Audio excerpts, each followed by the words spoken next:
하나님이여, 나를 살피사 내 마음을 아시며 나를 시험하사 내 뜻을 아옵소서.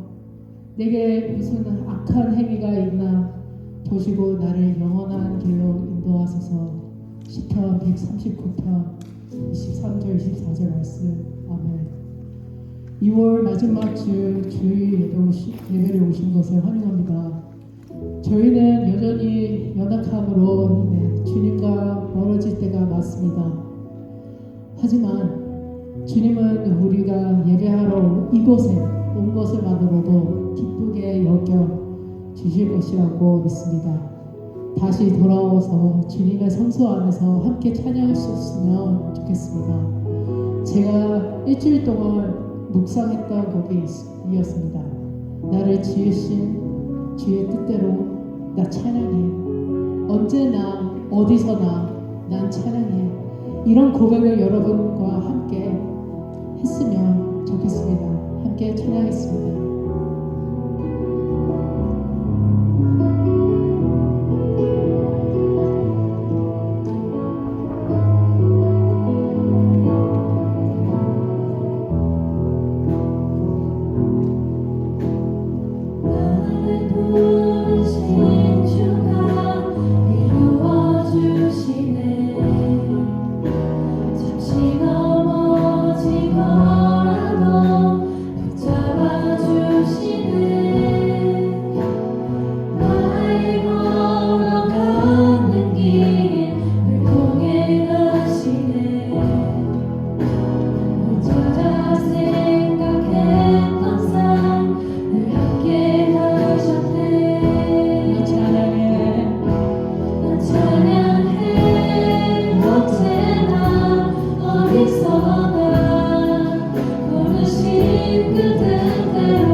부르신 주가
다같이 사도신경 고백하겠습니다.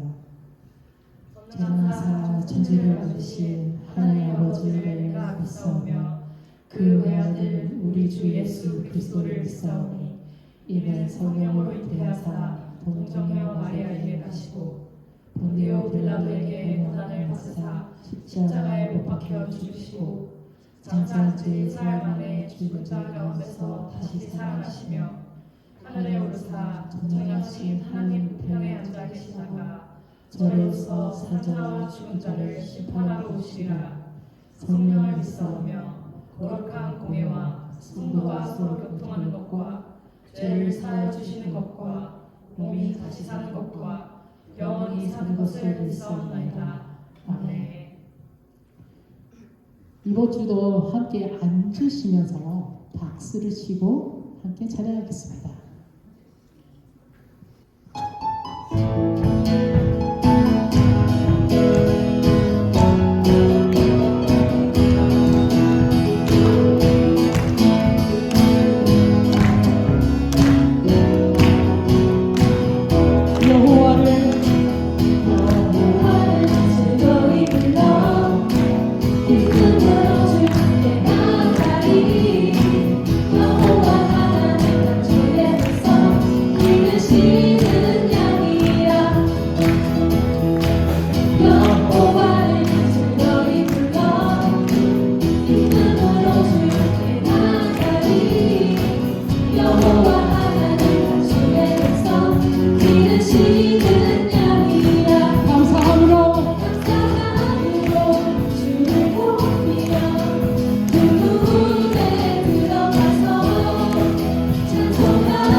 주의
주님을 주시며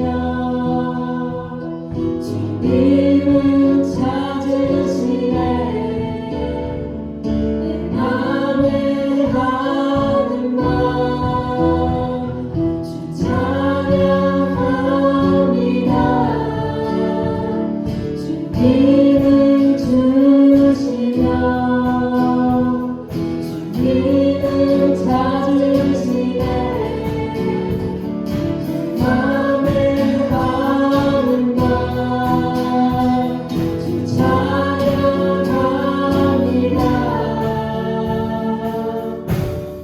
주의 이름을 찬양해 주의 이름을 찬양해 영원한 주님을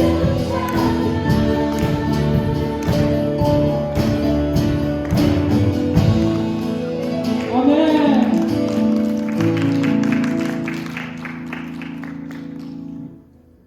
저희 성도들이여 함께 아버지께 간절한 마음을 모아 찬양했으면 좋겠습니다. 저희 교회에서 코로나 전 부흥이 있었던 것처럼 이번에도 저희가 한 마음으로 기도와 찬양으로 주님이 주신 많은 축복을 감사하는 마음을 올려드렸으면 좋겠습니다.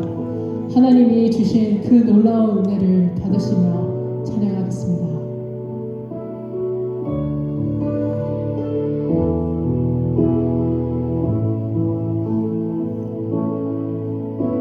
주 예수의 얼굴을 구하며 예배하는 세대 일어나 주 위에 살며 주 위에 죽으니 이것이 우리의 부르심 살기 위해 주 따르지 않고 죽기 위해 주를 따르며 내 가진 것 모두 주를 위해 드리리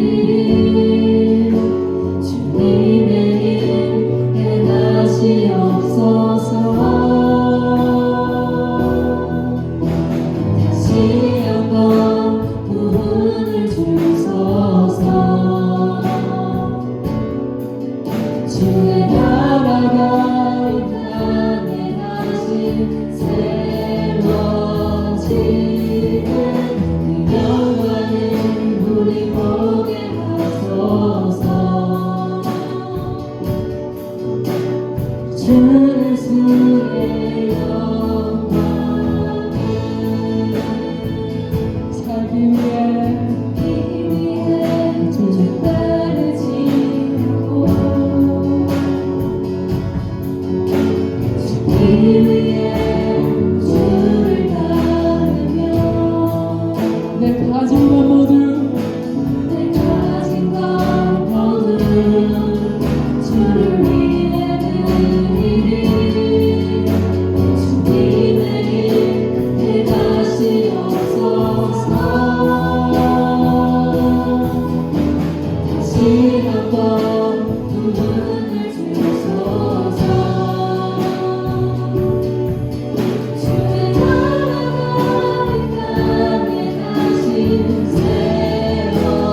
세워지는 그 영광을 우리 보게 하소서 주 예수의 영광을 다시 한번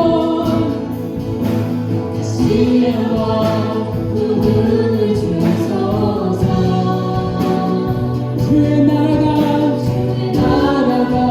이 땅에 다시 세워지는 그 영광을 우리 보게 하소서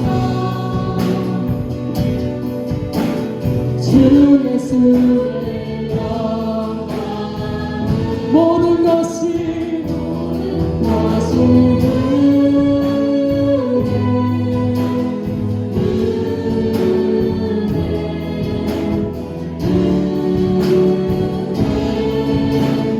한없는 은혜 세상에 당연한 것 하나도 없었던 것은 모든 것이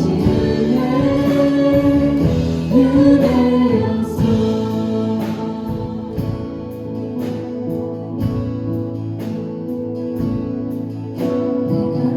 두려웠던 모든 것들이 내가 지나왔던 모든 시간이 내가 걸어왔던 모든 순간이 당연한 건 아니라 은혜였어. 아침 해가 뜨고 저녁에도 봄의 꽃향기와 가을의 열매 변하는 계절의 모든 순간이 당연한 건 아니라 은혜였어. 모든 것이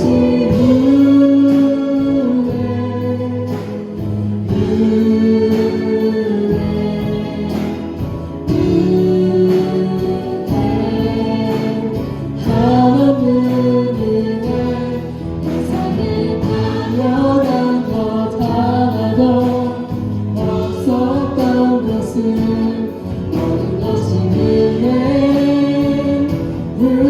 은혜였어. 모든 것이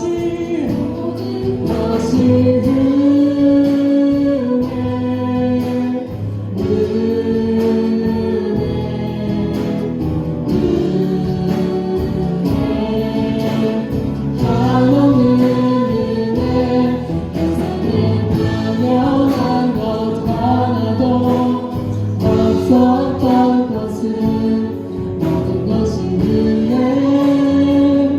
은혜였어. 땅에 태어나 사는 우리 나이 시절과 지금까지 숨을 쉬며 살며 꿈을 꾸는 삶 당연한 건 아니라 은혜였어. 내가 하나님의 자녀로 살며 오늘 찬양하고 예배하는 삶 복음을 전할 수 있는 축복이 당연한 것 아니야. 당연한 것 아니라 은혜였어. 모든 것이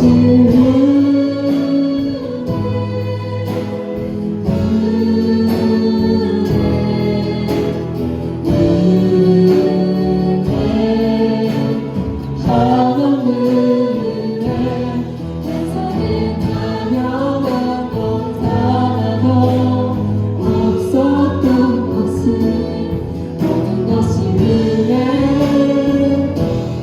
은혜였어. 모든 것이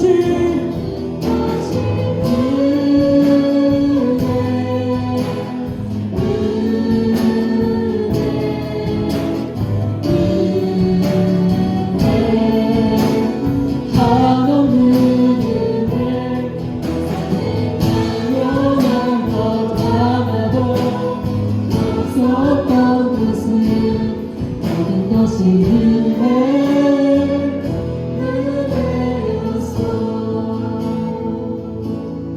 기도하겠습니다.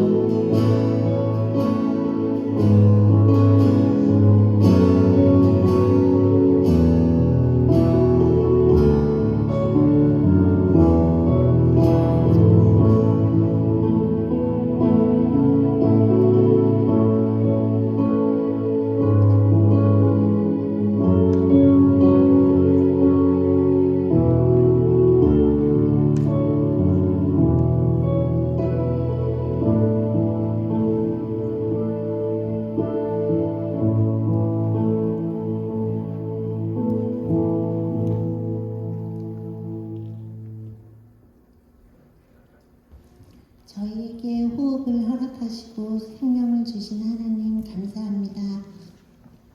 저희들 사랑하셔서 오늘도 이렇게 예배를 허락하시고 하나님 앞에 나와 앉을 수 있게 하심에 감사합니다. 한 주간 각자의 자리에서 이 세상 가운데 긴장한 채로 살아가다가 이 자리에 나왔습니다. 분명히 저희와 함께 하신다는 주의 약속을 붙들고 의지하면서도 왜 그리도 이 세상 안에서 살아갈 때의 저희 모습에는 저의 의와 주장과 생각만으로 우선시 살려고 했는지 모르겠습니다. 그렇기에 하나님 아버지, 매일 매 순간 우리의 연약함을 발견하며 살아가고 싶습니다. 그래서 저희에게 더 하나님이 간절히 필요하고 하나님 아버지 꼭 붙들고 살아가야 함을 다시 한번 잊지 않고 살아가기를 원합니다. 하나님 아버지, 저희들 사순절 기간을 지내고 있습니다. 상상할 수 없는 아름다운 하늘나라를 저희에게 허락하신 하나님, 예수 그리스도께서 대신 죽으심으로 그곳에 갈 수 없는 저희에게 그 길을 열어주셨습니다. 저 자신으로는 도저히 그곳에 갈 수도 없는 것을 잘 압니다. 주님, 저희들 다 착하게 살게 하시고 하나님을 예배하며 감사하며 그 길을 잘 가게 도와주시옵소서. 절대 교만하지 않고 세상이 주는 힘과 영광 그리고 물질과 보이는 곳의 유혹에 매이지 않게 도와주시옵소서. 그리스도 없이는 그 길에 설 수도 없는 연약한 존재임을 겸손히 매일 고백하는 남은 사순절 기간이 되기를 원합니다. 그래서 더욱 부활의 기쁨을 기대하고 맞이할 수 있는 저희들 될 수 있도록 인도해 주시옵소서. 하나님 아버지, 저희들 살아가면서 원치 않는 일들을 만날 때가 있습니다. 지금도 그 일들을 만나고 있는 성도님도 있습니다. 그리고 그 일들을 만나는 동안에 하나님의 계획을 인내하며 지내고 나니 생각지도 않은 복을 누리고 얻게 되는 하나님의 축복을 섭리 가운데 축복을 이미 아는 이들도 있습니다. 하나님, 지금 어떤 모양의 원치 않는 일들을 만나고 있는 그분들을 먼저 붙들어 주시고 용기 주시옵소서. 육신의 고통과 질병이 있다면 여호와 라파 하나님께서 치료하여 주실 때 우리 모두가 하나의 공동체로서 한 마음으로 함께 아파하고 위로하며 기도할 수 있게 하옵소서. 우리로서는 할 수 없는 그 한계를 넘어 이루시는 주님을 이 시간 함께 바라보며 고통과 고난과 질병의 이 시간들을 감사로 통과할 수 있게 해주시옵소서. 하나님 아버지, 다음 세대를 위해 기도드립니다. 그들이 은혜 가운데 영적으로 성숙할 수 있도록 도움 주시옵소서. 예배를 통해 하나님과 더욱 가까워지게 하시고 주의 말씀을 더 붙들고 살아가게 하시고 그 어떤 일에도 기도가 먼저 나오는 자녀들이 되기를 원합니다. 그러기 위해서 우리 어른들이 부모가 먼저 온전한 예배를 드림으로 다음 세대에게 믿음의 유산을 물려줄 수 있게 하옵소서. 이 시간 우리의 입을 열어 기쁘게 찬양하고 기도하며 예배를 드립니다. 오늘의 말씀을 보고 듣고 깨달아 우리의 마음이 더욱더 열려서 한 걸음 더 하나님께 가까이 나아가는 오늘의 예배가 되게 하옵소서. 말씀 전하시는 방향 목사님, 믿음의 지도자로 부족함 없게 하시고 말씀 전해 듣는 저희에게도 성령의 능력으로 저희들 마음에 빠짐없이 그 말씀이 새겨들게 지켜주시옵소서. 그리하여 값없이 주신 은혜 저희들이 삶으로 화답하게 되기를 소망하며 지금도 저희 곁에 살아계시고 역사하시는 우리 주 예수 그리스도 이름으로 기도드립니다. 아멘.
섬겨주신 여성에게 감사드립니다.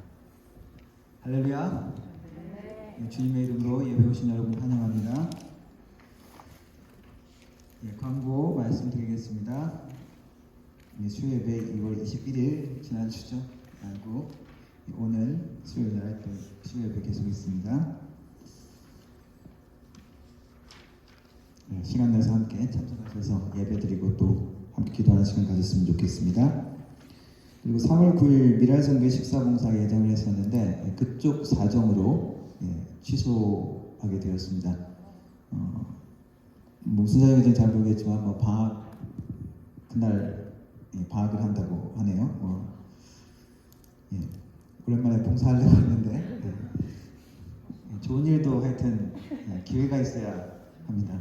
다음 또 우리 기회 있을 때 또 열심히 봉사할 수 있도록 했으면 좋겠고요. 자순절 기간이죠. 성경 말씀 같이 읽으면서 하나님께 더욱더 가까이 나고 기도하는 시간이 되기를 바랍니다. 지금 이제 누가복음 들어갔죠? 지금이라도 늦지 않았습니다. 같이 참여해서 읽으시면 좋을 것 같습니다. 저도 지금 하루 이틀 지금 뒤로 지금 밀렸으면 캐치업해야 됩니다. 그러니까 너무 뒤에 있는 것도 따라잡는다고 또 이렇게 하는 것보다 새로 이렇게 시작할 때 또 따라가시는 것도 좋은 방법 중에 하나라고 생각합니다. 그리고 오늘 학생부 성경부 또 예배 후에 있죠? 있습니다. 그리고 장승 집사님 예정대로 수술 27일 날 예정되어 있습니다. 함께 기도해 주시고요. 많은 분들 같이 못 갈 것 같은데 제가 함께 가도록 하겠습니다. 같이 기도해 주시면 감사하겠습니다. 우리 인사 못했죠? 좌우로 앞뒤로 한번 인사합시다. 안녕하세요. 반갑습니다. 드리나금 위해서 기도하도록 하겠습니다. 살아계신 하나님 아버지, 주님의 백성들 이 시간에 주님 앞에 드리며 이 시간을 주님을 만나는 시간으로 그리고 주님께 나아가는 시간으로 드립니다. 하나님 아버지, 여러 가지 마음으로 주님 앞에 나왔사오니 이 시간 드려지는 예배를 통하여 하나님이 기뻐하시는 마음으로 하나님께서 받으시는 마음으로 우리의 마음이 변화될 수 있도록 도와주시고 이 시간을 통하여 우리가 주님 앞에 더욱더 간절히 나아갈 수 있는 시간이 되게 하여 주옵소서. 하나님, 여러 가지 마음 가운데 주님 앞에 나왔습니다. 두려움 가운데, 하나님 염려 가운데, 또한 세상에 대한 여러 가지 생각 가운데 하나님, 우리의 마음들이 주님 앞에 하나님이 기뻐하시는 마음으로 변화될 수 있도록 도와주옵소서. 하나님이 기뻐하시고 하나님께서 받으시는 마음으로 그리고 하나님께서 새롭게 하시는 그 마음으로 나아갈 수 있는 시간이 되게 하여 주옵소서. 하나님, 특별히 우리 장성 집사님 주님 앞에 올려드립니다. 하나님께서 함께 하시고 지금까지 그 발걸음을 지켜주셨던 것처럼 하나님 아버지, 이제 새로운 또한 수술의 과정 가운데서 주님 함께 하시고 동행하여 주시기를 원합니다. 두려움 가운데 주님 앞에 나아갑니다. 하나님, 여러 가지 생각 가운데 주님 앞에 모든 것을 내려놓으며 나아갑니다. 우리가 사나 죽으나 우리의 모든 것이 주님께 속했음을 다시 한번 고백하고 주님께 나아갑니다. 하나님, 모든 것이 주님의 섭리 가운데 있고 우리가 사나 죽으나 주님의 뜻 안에 있지만 하나님, 우리가 교회가 함께 기도하는 것은 하나님께서 허락하시고 하나님께서 역사하시고 하나님께서 움직여주시고 불가능해 보이는 모든 것들을 가지고 역사하시는 그 하나님을 우리가 다시 한번 만나기를 원합니다. 하나님, 함께 하시고 하나님의 능력의 손길로 하나님의 기적의 손길로 모든 과정들을 인도해 주옵소서. 하나님의 살아계심을 우리가 모든 것들을 통해서 만나지만 이러한 우리의 기도의 응답을 통해서도 또한 하나님을 만날 수 있도록 하나님 도와주옵소서. 담대하게 하시고 하나님, 주님을 향한 마음을 그 손길을 놓치지 않는 주님의 능력의 손이 우리를 붙들어 주시는, 우리 당선 집사님을 붙들어 주시는 그러한 시간이 되게 하여 주옵소서. 하나님 아버지, 예배를 통하여 우리의 마음이 주님 앞에 올려드리고 또한 우리의 정성도 주님 앞에 올려드립니다. 하나님, 여러 가지 어려운 형편 가운데서도 주님 앞에 11조로 드리며 감사의 예물로 드리며 주일원금으로 드립니다. 하나님, 헌신의 손길, 믿음의 손길, 나누는 손길 주님께서 다 아시오니 하나님께서 갚아주시고 베풀어주시고 채워주옵소서. 주님께서 모든 것들을 축복의 근원임을 고백하며 드리오니 하나님께서 삶의 모든 필요를 영육간에 채워주시고 하나님께서 갚아주시옵소서. 우리의 손길이 더욱더 나누고 베풀고 사랑으로 전하는 손길이 될 수 있도록 도와주옵소서. 드려진 헌금이 사용되어질 때 우리 하나님의 영광이 드러나며 예수 그리스도의 이름이 전파되어지며 하나님의 나라 공동체가 든든히 서갈 수 있는 귀한 은혜가 있게 하여 주옵소서. 예배를 주님께 부탁드립니다. 예수님의 이름으로 기도드렸습니다. 아멘. 함께 일어나서 하나님 말씀 읽도록 하겠습니다. 오늘 말씀 마가복음 11장 1절부터 11절까지 읽겠습니다. 1절부터 11절까지입니다. 제가 한 절 읽고 여러분들 한 절 읽고 마지막 11절은 같이 읽도록 하겠습니다. 그들이 예루살렘에 가까이 와서 감람산 벳바게와 베다니에 이르렀을 때 예수께서 제자 중 둘을 보내시며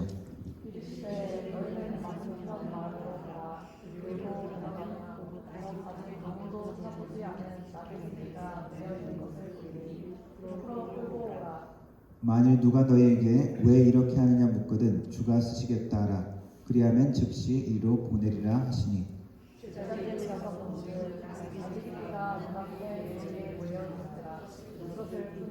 거기 서 있는 사람 중 어떤 이들이 이르되 나귀 새끼를 풀어 무엇 하려느냐 하매 나귀 새끼를 예수께로 끌고 와서 자기들의 겉옷을 그 위에 얹어 놓음에 예수께서 타시니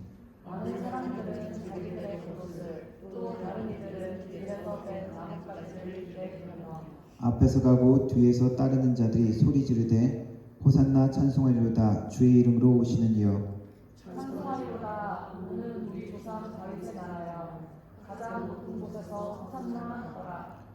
예수께서 예루살렘에 이르러 성전에 들어가사 모든 것을 둘러보시고 내가 있는 저문에 12제자를 데리시고 베다니에 나가시니라.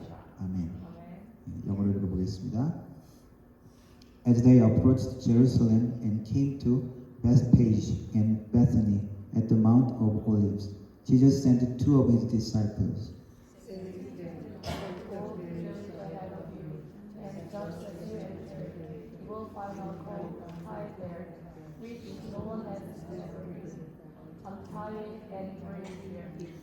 If anyone asks you, why are you doing this? Say, the Lord needs it and will send it back here shortly. They went and found an old house side of the street, tied at the doorway, as they had tied it. Some people standing there asked, what are you doing, untying that cord? They answered as Jesus had told them to, and the people let them go. When they brought the cord to Jesus and drew their cloaks over it, he sat on it.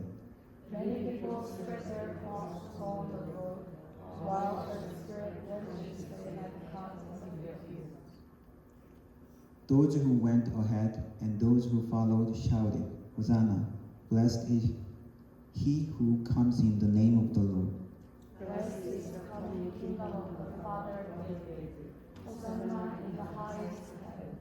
Jesus entered Jerusalem and went into the temple courts.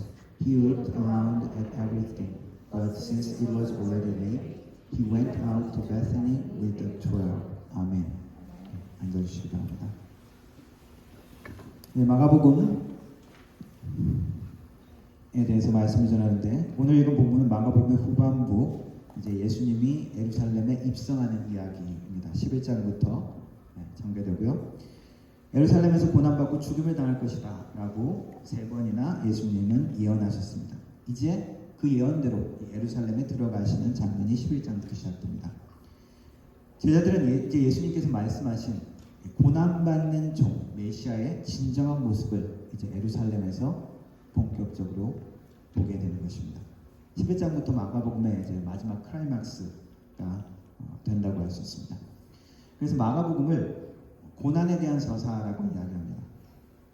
왜냐하면은 38% 거의 40%가 마지막 고난 주간 패션 위크에 대해서 할당하고 있기 때문입니다. 그래서 도입부가 좀 긴 고난에 대한 서사가 이 마가복음이다라고 이야기를 하기도 합니다.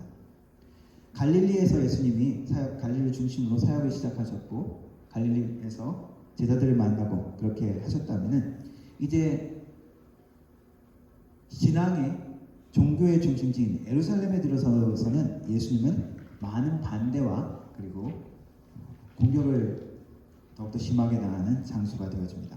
그래서 예루살렘이 예수님에게는 반대를 당하고 고발당하는 그러한 장소가 되어집니다. 마지막 한 주, 예루살렘에서의 그 한 주 동안의 이야기는 11장부터 소개되는 이야기는 종교 지도자들의 공격이 더욱더 날카롭고 극심해집니다. 그리고 예수님도 그들에게 대해서 신랄하게 그들의 잘못을, 그들의 문제점을 고발하는 이야기가 나옵니다.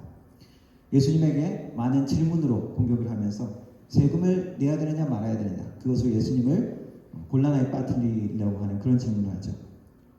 그리고 많은 사람들이 부활에 대한 이야기도 하면서 그렇다면은 여러 남자와 형제와 결혼하게 된 여자는 나중에 부활 때 누구의 아내가 되느냐, 그러한 곤란스럽게 만들 만한 질문을 예수님께 해대는 그러한 이야기가 뒤에 나옵니다. 예수님도 그들의 본거지인 예루살렘 성전을 강도의 소굴, Den of Robbers라고 이렇게 정죄라고 컨뎀하는 이야기가 나옵니다. 그들이 본격적으로 그 모든 것들을 통해서 예수님을 구체적으로 이제 죽이려는 계획들이 실행되는 이야기가 후반부에 나오죠. 그래서 예루살렘 입성, 일요일에 예수님께서 입성한 걸로 알려져 있습니다. 그 일요일에 팜 선데이죠. 종려주일 입성을 하시고 오늘 읽은 이야기가 그것입니다. 그리고 금요일 날 십자가에 처형당하시고 일요일 아침 부활한 이야기가 마지막 일주일 패션 위크에 대한 이야기입니다. 예수님께서 이 마지막 일주일을 보내시려고 예루살렘에 들어간 이 시기는 유대인의 명절, 유월절 시기입니다. 유대인의 명절 유월절은 예루살렘이 아주 번잡한 곳이 되어집니다. 로마 각지, 로마적으로 흩어져 있던 성인 유대인 남자들은 다 예루살렘 성전으로 올라와서 절기를 지키고 기념합니다.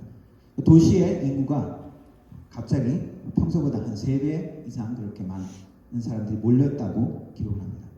모든 남자들이 모이고 제사를 드려야 된다고 하는데 진짜 모든 남자들이 각지에서 그렇게 가보면은 남자들이 필요한 것은 어떤가 싶은 생각도 드는데 제가 예전에 중국에 잠깐 방문했을 때 그 지방이 회교 모슬렘 사람들이 있는 지방이었어요. 전부 다 머리 하얀 모자를 쓰고 있던데 사람들이 막 이렇게 몰려가지고 기차역 주변에 몰려있더라고요. 왜 그런가 봤더니 거기 성지순례, 모슬렘 거기 뭐 메카 쪽이겠죠. 거기에 이제 사람들이 간다고 이렇게 모여 있더라고요. 그러니까 모두 다 가는 게 아니라 이제 특별히 멀리 있는 사람들은 그렇게 뭐 마을에서 몇 명 이렇게 가겠죠. 그런 식으로 아마 이 유대인의 명절을 당시에도 그렇게 행해졌던 것 같습니다. 어쨌거나 도시는 많은 사람들로 번잡해 있고 성인 남자 유대인들은 예루살렘 성전에 방문해서 희생 예물, 동물을 제사로 바치고 의식에 참여하는 것을 의무로 하는 그런 시간이었습니다. 이 전통은 이스라엘의 옛날 출애굽, 이스라엘 나라로 시작되기 전 출애굽 때부터 시작되었죠.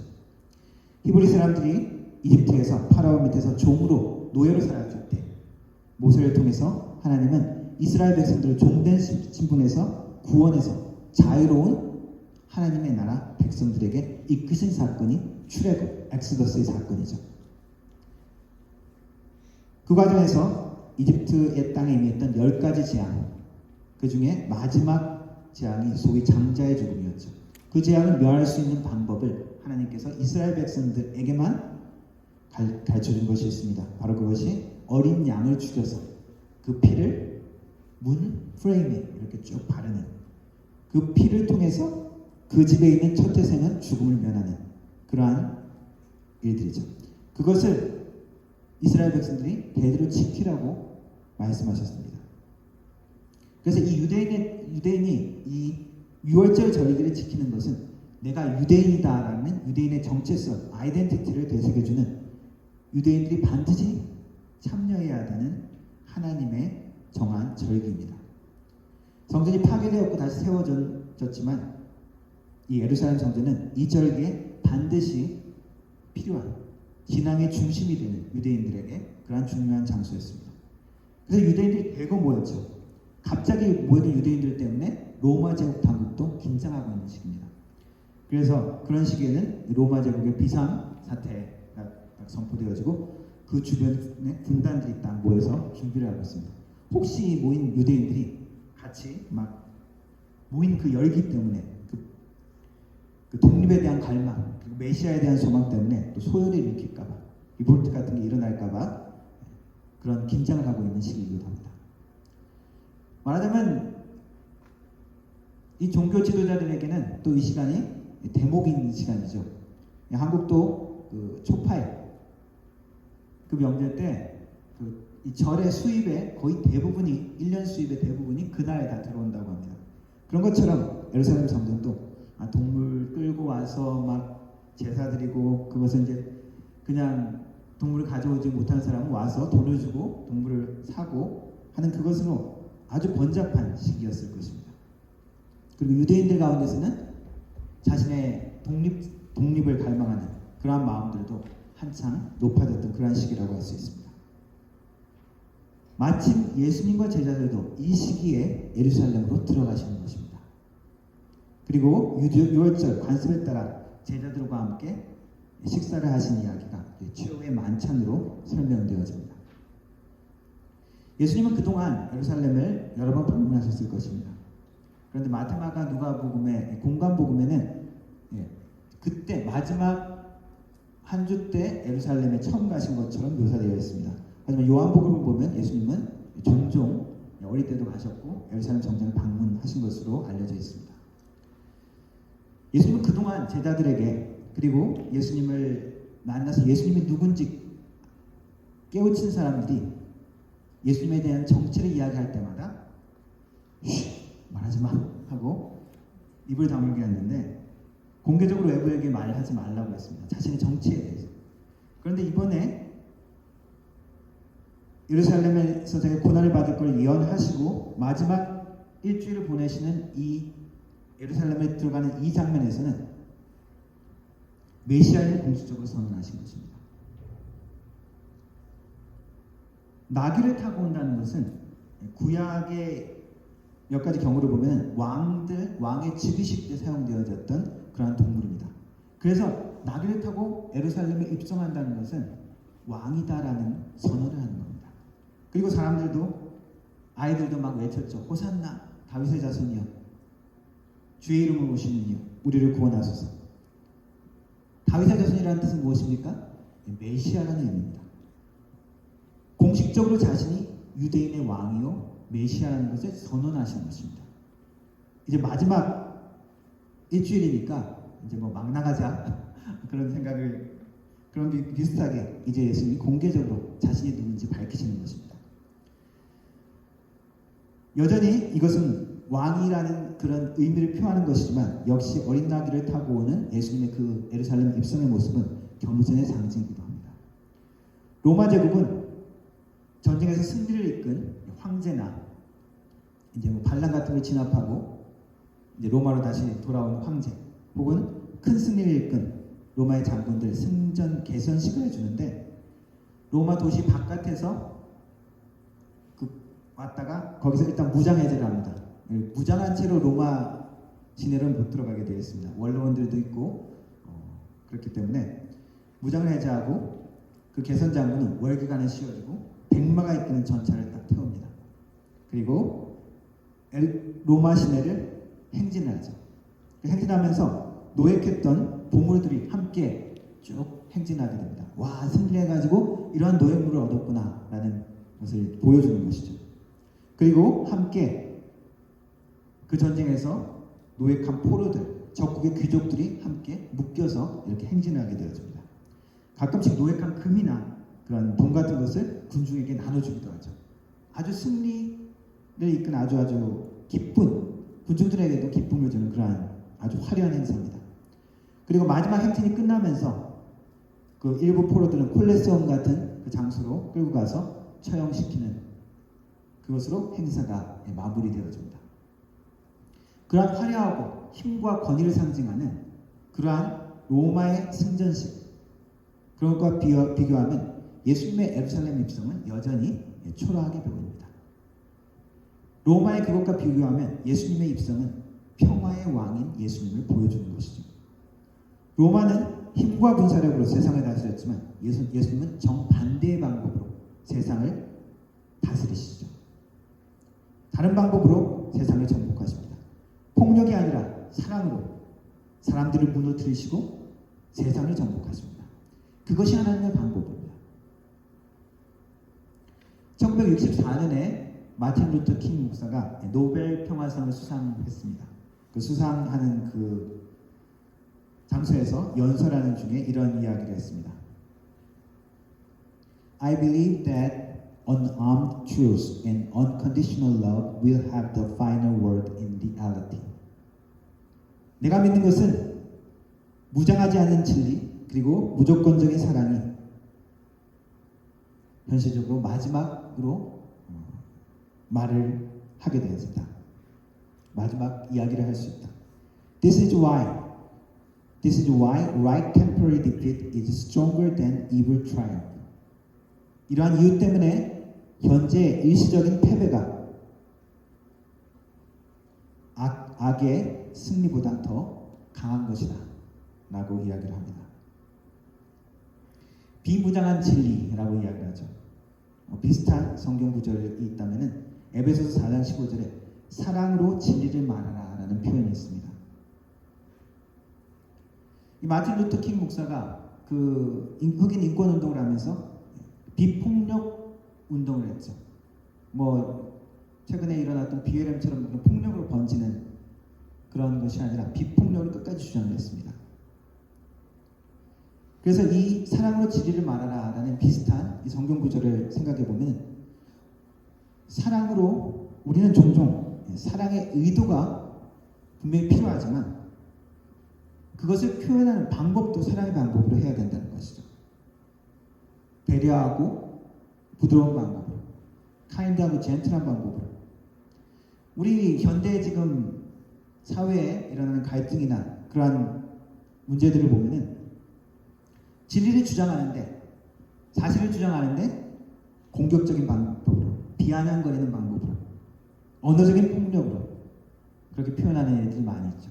정치적인 이슈나 갈등도 보면 많이 그렇습니다.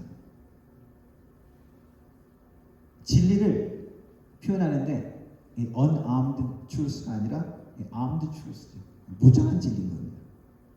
아주 폭력적으로 표현한다는 것이죠. 그런데 그렇게 표현하고 했을 때 사실 변화가 오기가 더 힘들죠. 오히려 진정한 변화는, 사람들 가운데 진정한 변화는 공격적인 것이 아니라 더 부드럽고 사랑의 방법으로 했을 때 사람들의 변화를 더욱더 이렇게 불러올 수 있습니다. 오히려 공격적인 방법으로 진리를 말한다 그러면서 사랑의 방법을 놓친다면 오히려 더 큰 분열을 일으키는 것이 우리가 보아본 애들입니다. 대부분 사람들은 실제 그 사람이 사용했던 말보다 어떻게 그것을 표현했는지 그 태도와 그 감정을 더 많이 기억한다고 합니다. 예수님이 하신 방법은, 예수님이 이 땅에 진리를 표현하신 방법은 사랑의 방법이었고 비폭력적인 방법이었죠. 여전히 악과 불의에 대해서는 대항하고 강하고 분명히 거부하셨지만 여전히 비폭력적인 방법으로 하나님의 사랑을 우리에게 표현하셨습니다. 종교 지도자들의 본거지인 예루살렘에서 예수님은 본격적으로 그들과 논쟁하면서 그 심한 갈등 가운데 그들의 적대적인 모습을 보고 예수님은 한 가지 비유를 드십니다. 그것은 포도원 농부에 대한 비유라고 알려진 이야기입니다. Parable of the Tenants라고 알려져 있는데요. 한 포도원 주인이 먼 곳으로 장기 여행을 떠나면서 포도원을 농부들에게 렌트를 줍니다. 리스를 해주는 거죠. 맡겨줍니다. 그리고 한동안 떠났다가 그 포도원 운영이 잘 됐는지, 그리고 수확한 그 소출을 챙기려고 포도원에 주인이 자신의 종을 보냅니다. 그런데 포도원에 소작한 농부들은 주인이 보낸 종을 무시하고 멸시하고 때리고 쫓아냅니다. 주인은 다른 종을 보냅니다. 또 농부들은 다시 때리고 오히려 죽이기까지 이렇게까지 합니다. 몇 번이고 반복되어집니다. 마침내 주인은 마지막 방법으로 이제 내가 내 상속자인 내 아들을 보내겠다. 이번에는 저들이 내 상속자를 두려워하고 영접하고 함부로 대하지 못하겠지. 그러나 그 소작하는 농부들은 그 상속자가 오는 것을 봅니다.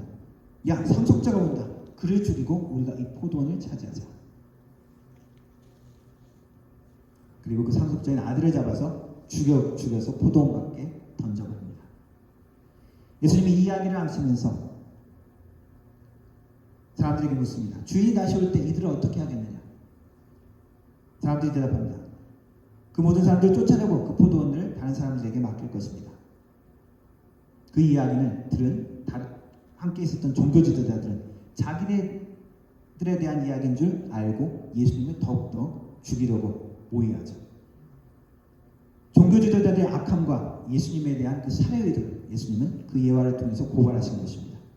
그리고 자신의 운명을 미리 말씀하신 것이죠. 한편으로 예수님은 그들의 계획 가운데 수동적으로 그저 끌려가는 희생자인 것처럼 보이지만 사실은 그렇지 않습니다. 예수님은 자신의 사명을 알고 계셨고 묵묵히 하나님의 계획에 자신은 적극적으로 순종하면서 나아간 것이 예수님의 모습입니다. 예수님의 그 모습은 유월절의 어린 양으로 비유할 수 있습니다.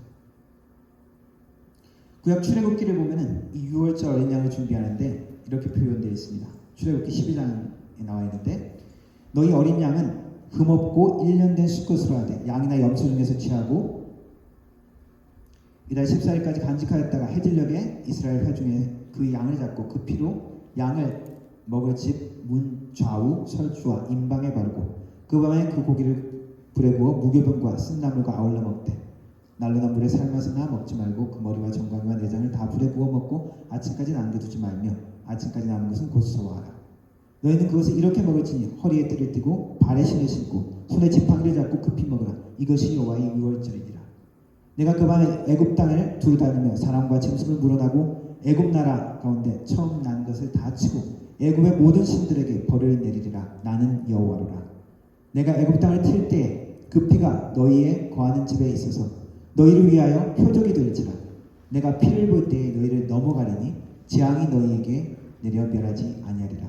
너희는 이날을 기념하여 여호와의 절기를 삼아 영원한 규례로 대대에 지킬지니라. 이날이 무슨 날이라고요? 패스 오버, 넘어간다는 것이죠. 이 재앙이 너희를 멸하지 않고 넘어가리라. 그 피를 볼 때 넘어간다는 것이죠. 이 유월절 어린 양이 바로 예수님에 대한 미리 보여주시는 모습인 거죠. 구약에서 이미 그 모형을 보여주셨습니다. 그것을 이제 유대인들의 유월절에 예수님이 실제 본 하나님의 의도를 보여주시는 것이죠.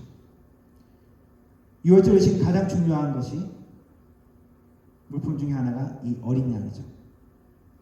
이스라엘이 구원을 받고 하나님 앞에 나갈 수 있는 대속의 방법으로 보여주신 것이 바로 이 어린 양입니다. 대속이라는 말은 어텀먼트라고 하는데요. 대속이라는 말은 우리 현대인들에게 조금 생소할 수 있는 개념입니다. 대신 속지 않은, 개인주의가 만연한 개인주의에 물들은 우리 현대인의 생각으로는 조금 불합리한 것 같이 들리기도 합니다. 그리고 과학이 발달하지 못한 시대에 미개한 고대 풍습, 이것이 대속이라고 생각하기도 합니다. 하지만 이 대속이라는 이 개념은 사실은 우리 현대인들에게도 여전히 실효하는, 작동하는 개념입니다. 운전을 하다가 차로 위반하고 신호를 위반하거나 그러면 우리 벌금을 내야 되죠. 돈으로 대신 벌을 대신하는 것이죠. 무언가 고통을 받아야 될 것을 돈으로 대신하는 것입니다. 남의 물건을 훔치거나 손해를 입히면 배상을 하거나 혹은 배상을 하지 못하거나 할 때 교도소에 가기도 하죠. 그냥 넘어가면 안 될까요? 그러면 정의롭지가 못한 것이죠. 왜? 누군가는 피해를 받고 누군가는 자기의 손해를 보고 다치거나 파괴되었기 때문에 원상태로 돌려줄 수 없는 경우 무언가 그것을 대체할 수 있는, 배상할 수 있는, 대신 속죄할 수 있는 조치가 취해져야 그것이 정의로운 것이죠. 실수로든 고의로든 사람을 죽였다면 어떻게 해야 될까요? 피해자에게 어떻게 보상을 할 수 있을까요? 고통만큼 징벌이나 되갚음이 있어지면 그래도 정의에 가까울 것입니다. 그래서 구약에는 무엇이 있습니까? 눈에는 눈, 이에는 이. 완전하지는 않지만 그것이 그래도 정의와 가까운 것이죠. 생명의 가치에 대한 보상은 그것만큼 귀한 게 뭐가 있습니까? 또 다른 생명밖에 없죠. 그래서 죄에 대한 용서, 죄에 대한 해결책, 이것은 그냥 없던 것처럼 그냥 잊어버립시다. 그냥 용서하고 넘어갑시다. 그냥 말로 이렇게 해결되는 것이 사실은 아닌 것이죠. 피해를 받은 사람이 내가 용서한다라고 이야기하는 것은 무엇입니까? 그 피해나 손해, 고통, 그것으로 인한 수치와 모욕, 그것을 내가 그대로 안고 간다는 것입니다. 그래서 누군가는 그 고통을 받는 것입니다. 용서한다는 말은 누군가는 그 고통 손해를 감당한다는 것이죠. 돈이면 돈, 물건이면 물건, 감정이나 어떤 육체적인 고통, 그것을 되갚지 않고 복수하지 않고 그대로 보상받지 않고 그 고통을 그대로 떠안아야만 그것이 용서가 되는 것이죠. 그런 의미에서 고대부터 사람들은 죄책에 대한, 속죄에 대한 대속물이라는 개념을 늘 가지고 있었습니다. 희생양이라는 말이 현대에서는 좀 부정적으로 많이 쓰이는데 사실 인류의 모든 가졌던 모든 죄책감, 그것의 근원적인 문제에 대한 해결책이 인류가 찾은 것이 그 희생이라는 것이죠. 대속이라는 것입니다. 인류에게는, 우리 사람들에게는 대속이, 속죄할 수 있는 방법이 늘 필요했던 것입니다.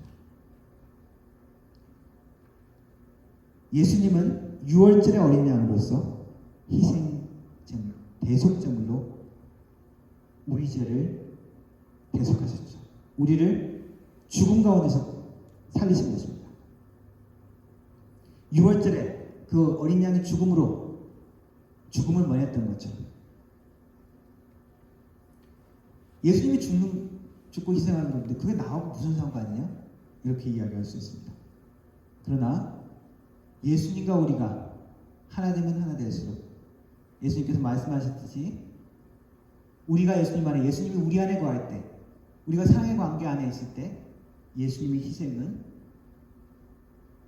나의 고통과 아픔이 되기도 하죠. 그래서 한편으로는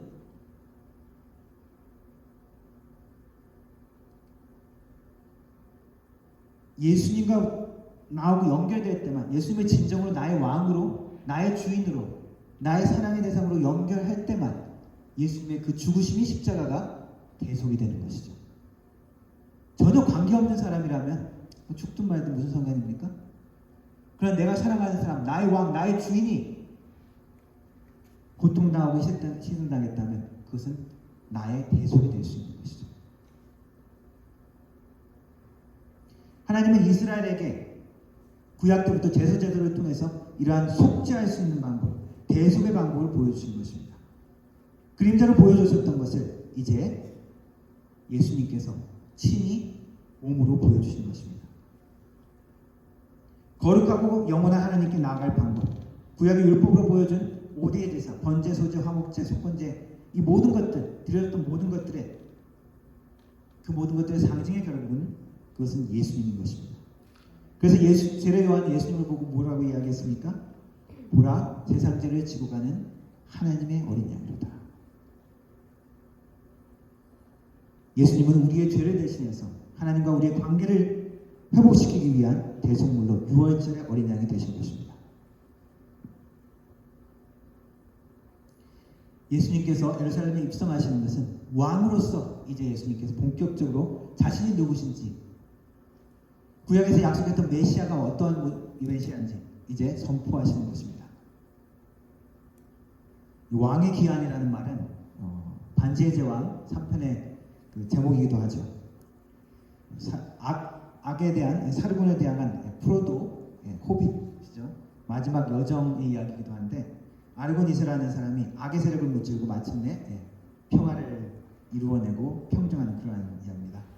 그 아르곤 그 반지 원정대에 사실 프로도도 주인공이지만 그 중에 일원이고 사실상 반지의 제왕의 또 다른 주인공이 바로 이 아르고니스의 왕인 것이죠.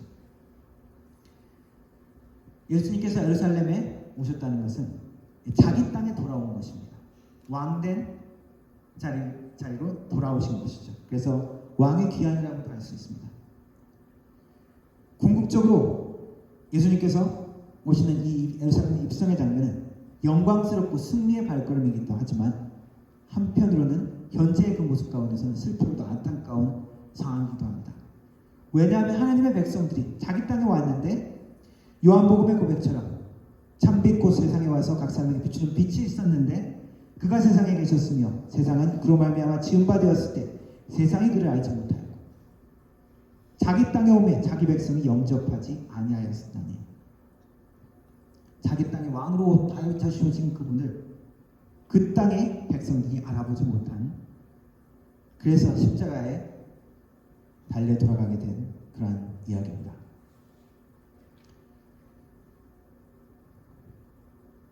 일본에서 처음에 LCD를 만들 때요. LCD 지금은 우리가 LCD 이렇게 얇은 그런 것들이 대중화되어졌는데 처음 것을 만든 데가 일본 히다치입니다. 초박형 그 LCD를 최초로 개발했던 사람 중에 책임 연구원이 후쿠시게 다카시라는 사람이 있습니다.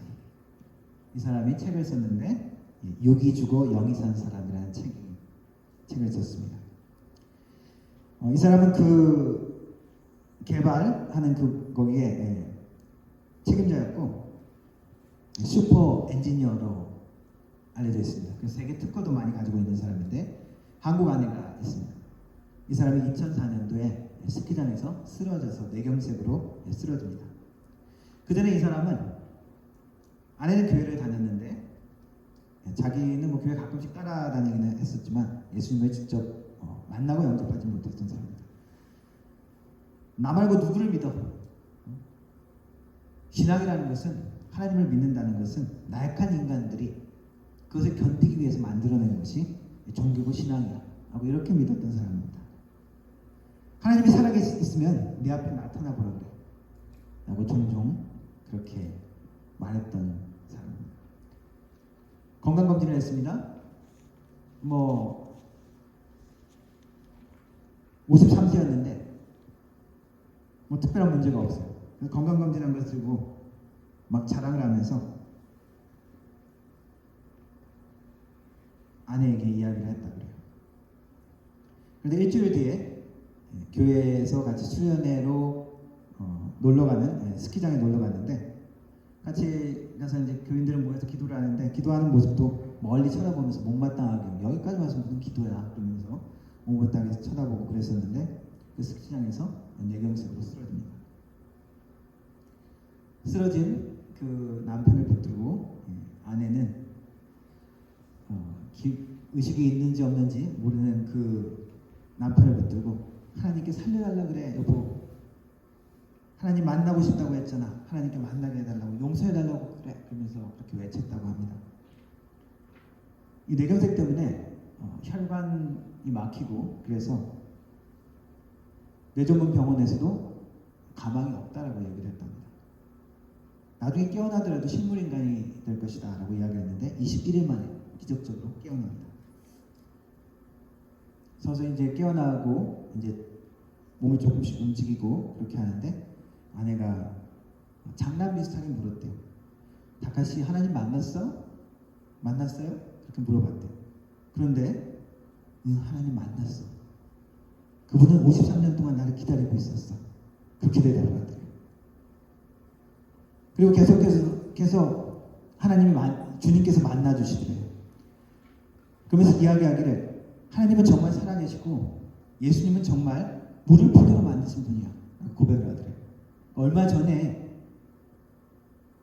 그 아내가 자녀에게 그 성경 이야기를 읽어주면서 물이 뿌려주는 이야기를 이렇게 막 이렇게 해줬대. 그것을 보면서 남편이 지나가면서 빈정거리면서 아니, 세상에 무슨 그런 걸 애들한테 가르치냐고. 그거는 포도주가 되는 건 화학적인 그 변화와 작용이 필요한 거지. 그게 무슨 뭐 만화 같은 그런 이야기를 하냐고. 그런 얘기를 며칠 전에 했더라는 것이죠. 그런데 깨어나서 하는 이야기 중에 하나가 그 고백을 하더랍니다. 그러면서 하나씩 이야기를 하는데 자기가 쓰러져 있는 가운데서도 의식이 좀 있더래요. 내가 지금 죽을 준비가 되지 않았는데 하나님 살아계시면 나를 살려주세요. 그렇게 기도를 했대요.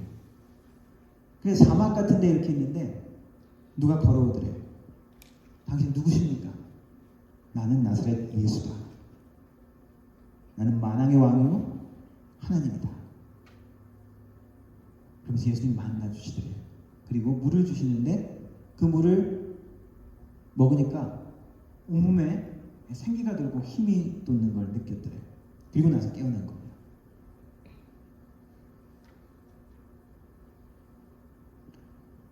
그리고 깨어난 이후에도 예수님이 꿈속에서 한동안 만나주시더래요. 그리고 자기 왼쪽 팔과 다리를 붙들고 막 우시더래요. 왼쪽 팔과 다리가 계속 깨어나고 의식이 있고 이제 말도 하긴 했지만은 계속 마비된 상태로 그렇게 있게 된 것을 알게 하신 것 같다면서 이야기를 합니다. 예수님이 그리고 머리를 이렇게 다 안고 우시면서 막 기도를 해주시대요. 그러면서 머리는 조금씩 회복되고 말도 이제 정상적으로 하고 그렇게 됐지만 왼쪽 팔과 다리는 여전히 마비 상태로 있다고 합니다. 그렇게 예수님을 만나고 이분은 육이 죽어 영이 산 사람 그 책도 쓰고 간증을 하면서 예수님을 전하고 다니십니다. 왕된 예수님을 만난 것이죠.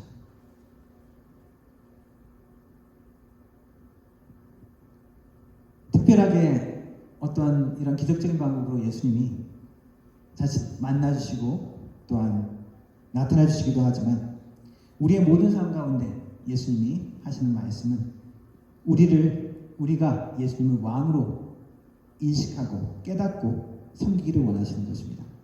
이 6월절에 예루살렘에 입성하시는 모습은 공식적으로 이제 예수님께서 나는 왕이다 라고 선언하시는 것입니다. 요한복음의 고백처럼 슬프게도 그 땅의 백성들 유대인들은 예수님을 온전히 알아보지 못하고 그리고 유대인의 지도자들은 예수님을 십자가에 못 박혔지만 우리에게 주시는 말씀은 무엇입니까? 예수님 우리의 삶의 왕으로 예수님이 어떤 모습에 어떤 분이신지 깨닫고 그분 앞에 나오기를 원하십니다. 그분은 지금도 살아계셔서 우리의 삶을 다스리시고 우리를 이끄시는 분이십니다. 그리고 우리의 삶에 그분을 왕으로 모실 때 우리는 예수님의 그 희생이 예수님의 사랑이 무엇인지 우리의 삶에도 깨닫게 되어지는 것입니다. 사순절을 기다리는 사순절을 준비하는 이 시기에 예수님이 우리의 삶의 왕으로 그리고 왕 되신 분이시지만 우리를 위해서 우리를 사랑하셔서 고난당하신 그분으로 우리의 삶에 다시 한번 그분을 받아들이고 그분께 순종하며 그분과 함께 동행하는 하나님의 백성, 하나님의 사람 되기를 주님의 이름으로 축원합니다. 기도하겠습니다. 우리를 사랑하셔서 우리의 왕으로 오셨지만 우리를 위해 죽으신 예수님, 그 주님의 사랑을, 그 주님의 희생을 우리가 깨달아 알 수 있도록 도와주옵소서. 우리의 영적인 눈이 뜨여 예수님이 과거의 이야기 속에 위인이 아니라 내 삶의 주인이며 나를 지으신 분이며 나를 창조한 분이시며 내 삶의 왕인 것을 깨닫고 고백할 수 있는 우리의 삶이 되게 하여 주시고 그 왕된 주님께 순종하며 그 왕된 예수님을 따라가는 우리의 삶이 될 수 있도록 하나님 도와주옵소서. 사순절을 기다리며 우리가 왕된 주님을 찬양하며 높이며 왕의 백성으로 살아갈 수 있도록 하나님 도와주옵소서. 예수님의 이름으로 기도드렸습니다. 아멘. 네, 함께 찬양하겠습니다. 내가 누려왔던 모든 것들이 은혜 찬양하겠습니다.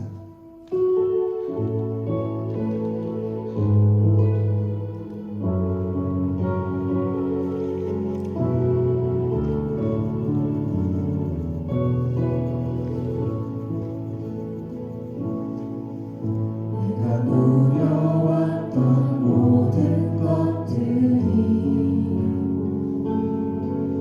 내가 지나왔던 모든 시간이 내가 걸어왔던 모든 순간이 당연한 것 아니라 은혜였소. 해가 뜨고 저녁에 노는 봄의 꽃향기와 가을의 열매 변하는 계절의 모든 순간이 당연한 것 아니라 은혜였소.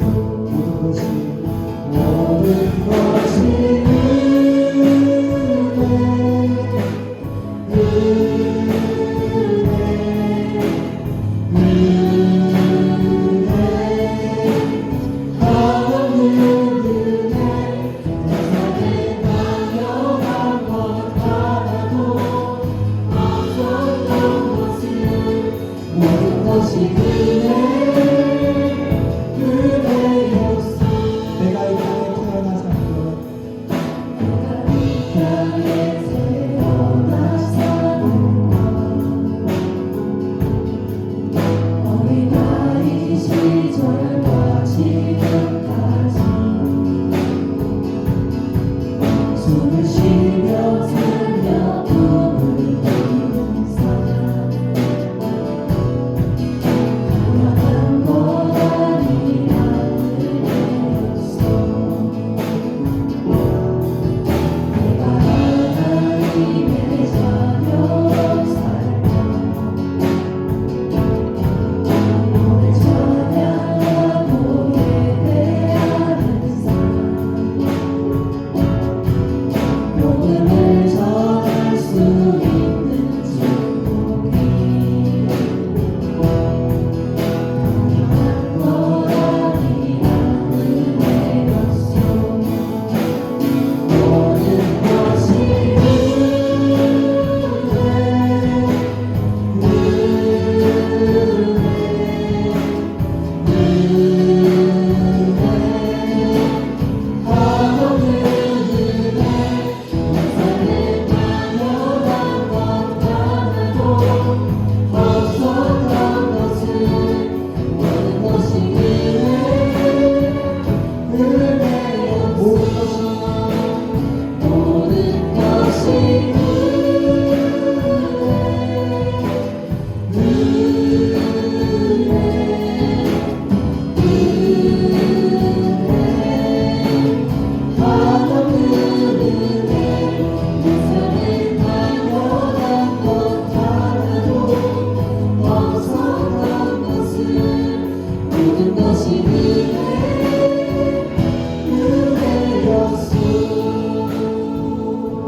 지금은 우리 주 예수 그리스도의 은혜와 성부 아버지 하나님의 놀라우신 사랑과 성령 하나님의 위로 교통 충만하신 은사가 예수 그리스도를 우리의 삶의 왕이며 주인이며 우리의 창조주인 것을 고백하고 그 삶에 순종하며 따르기를 다짐하는 머리 숙인 모든 성도들 머리 위에 그 가정과 일터 위에 이 교회 위에 영원 모음토록 함께 하실지어다. 아멘.